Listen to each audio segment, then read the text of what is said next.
Please sir, क्या दलितों को यहाँ भी बोलने नहीं सर, अगर सबको 4 मिनट दे दो फिनिश इन 1 मिनट। ये भेदभाव नहीं चलेगा दलितों के साथ। Time is 4 minute, don't waste. भाई सर, आप क्या करो अगर सबको 4 मिनट दिए तो आप मना करो, मैं बंद कर देता हूँ इसको। क्या दलितों सबसे आखिरी में नंबर मिलेगा, बोलने का मौका मिलेगा? क्या मजाक कर रहे हैं सर आप? नो, ये all independent people are having only 4 minutes. You take sir, independent में अपनी पार्टी का मेंबर हूं सर, और जीत के आया हूं सर, किसी की दया में नहीं आया। आज हम संविधान की गौरवशाली यात्रा पे बात करने के लिए चर्चा कर रहे हैं। कल से ये चर्चा चल रही है सर।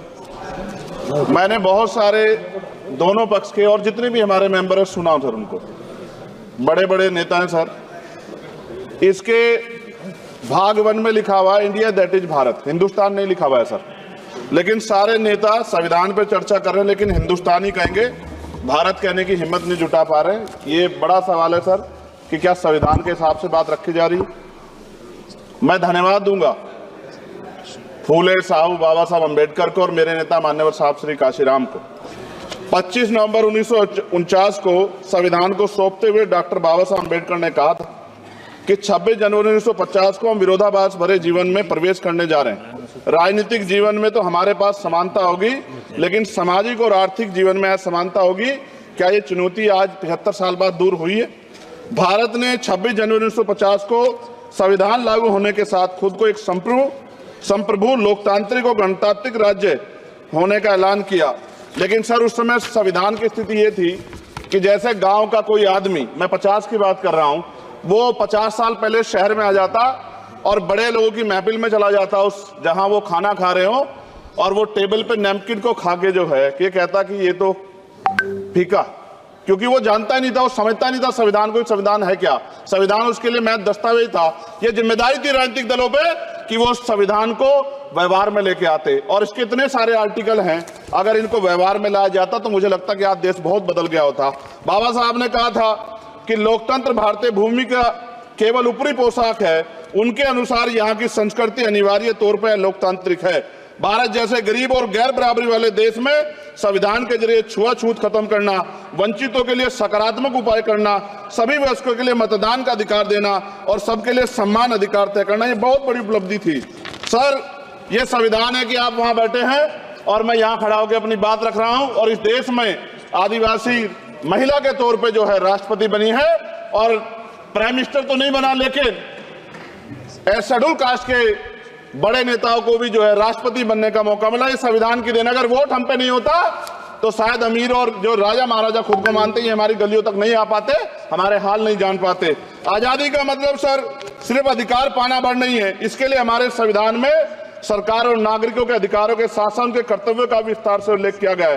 बाबा साहब ने संविधान सभा में दिए गए भाषण में कहा था कि स्वतंत्रता आनंद का विषय है, पर अब हमें अपनी जिम्मेदारियों पर भी ध्यान देना होगा। संविधान ने सुनिश्चित किया कि रानी के पेट से राजा जन्म नहीं लेगा, वोट से नेता तैयार होगा। आर्थिक बराबरी के लिए सरकार क्या कर रही है? गरीब और गरीब हो रहा है, अमीर और अमीर हो रहा है। सुबह उठते कहीं बम की धमकी मिलती, कहीं दंगे की। ये अमृत काल है सर, यह धमकी काल है। कितना बढ़ रहा है आर्टिकल 15 सर। भारत में आज भी घोड़ी चढ़ने बैठते होती है। प्लीज सर, क्या दलितों को यहाँ भी बोलने का नहीं सर? अगर सबको 4 मिनट दे दो फिनिश इन 1 मिनट। ये भेदभाव नहीं चलेगा दलितों के साथ। Time is 4 minute, don't waste. भाई सर, आप क्या करो अगर सबको 4 मिनट दिए तो आप मना करो, मैं बंद कर देता हूँ इसको। क्या दलितों सबसे आखिरी में नंबर मिलेगा, बोलने का मौका मिलेगा? क्या मजाक कर रहे हैं सर आप? नो, ये all independent people are having only 4 minutes. You take sir, independent में अपनी पार्टी का मेंबर हूं सर, और जीत के आया हूं सर, किसी की दया में नहीं आया। Take 1 minute and finish. Sir, कल भी बोले तो एक दलीय पार्टी के लोग, आप मौका दो सर। मूछे रखने पर हत्या होती है, महिलाओं पे, छोटे मासूम बच्चों पर रेप हिंसा होती है। एनसीआरबी का डाटा देकर डर लगेगा। यही 1 किलोमीटर में संविधान को जला गया, और महाराष्ट्र के परभनी में अभी भी संविधान को नष्ट किया गया, उसकी कॉपी को। आर्टिकल 25-26 में संविधान में सभी को धार्मिक आजादी। कहाँ है दलितों की, मुसलमानों की, जैनों की, बौद्धों की, ईसाइयों की? छत्तीसगढ़ में सतनामी समाज को संविधान की अपनी धार्मिक आजादी के आधार पर जो है उनको अपमानित करके जेल में बंद कर दिया। संभल, अजमेर, अयोध्या सब इसका उदाहरण है। आज ये सरकार आलोचना डरती है। कितने लोग जेल में बंद है? मिरान हैदर, खालिद सैफी, उमर खालिद खान, सिफा खान, गुलफ्शा फातिमा और आजम खान साहब राजनीतिक विरोध में बंद है।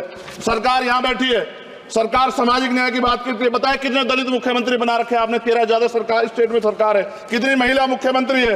आपकी सरकार ने सुप्रीम कोर्ट के आदेश के बाद रिजर्वेशन प्रमोशन में जारी नहीं किया, और ओबीसी को पॉलिटिकल रिजर्वेशन आप देंगे नहीं देंगे, आप बताने का काम करें।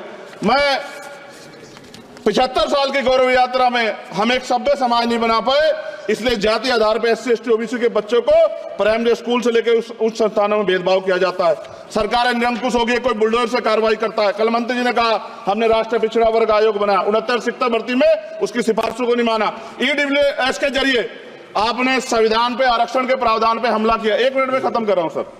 संविधान सर न्यायपालिका में आर्टिकल 124 ये कहता है सर, ये अधिकार जो है, Sanjay sir ji please conclude sir 1 minute में प्लीज संविधान में न्यायाधीशों की नियुक्ति का अधिकार राष्ट्रपति के द्वारा होना चाहिए, अभी तक नहीं हो रही है। All India judicial service commission कब बनेगा? क्या चंद परिवार ही सर जज बन सकते हैं? और आज हम सर, मैं सरकार से सवाल पूछना चाहता हूं सर, सेवाओं में SC ST OBC वर्ग का कितना प्रतिनिधित्व है?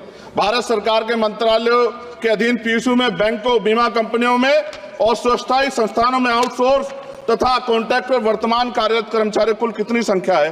आउटसोर्स और कॉन्ट्रैक्ट में कार्यबल SC ST OBC कितना प्रतिशत है? निजी क्षेत्रों में कार्यरत कर्मचारी उनके SC ST OBC की वर्ग लाभ। सर खत्म कर, लास्ट पॉइंट सर मैं फिर स्पष्ट तौर पर कह रहा हूं सर, यहां बैठे SC और OBC के मेंबर से कह रहा हूं सर, उनको सामाजिक जिम्मेदारी का ध्यान भी रखना चाहिए। पार्टी के प्रति वफादारी के साथ साथ अपने वर्गों के प्रति ईमानदारी भी रखनी चाहिए। ईमानदारी नहीं होगी तो उन वर्गों का भला नहीं हो सकता, और हमें बहुत सरकारों से उम्मीद नहीं है। बहुत बहुत धन्यवाद सर।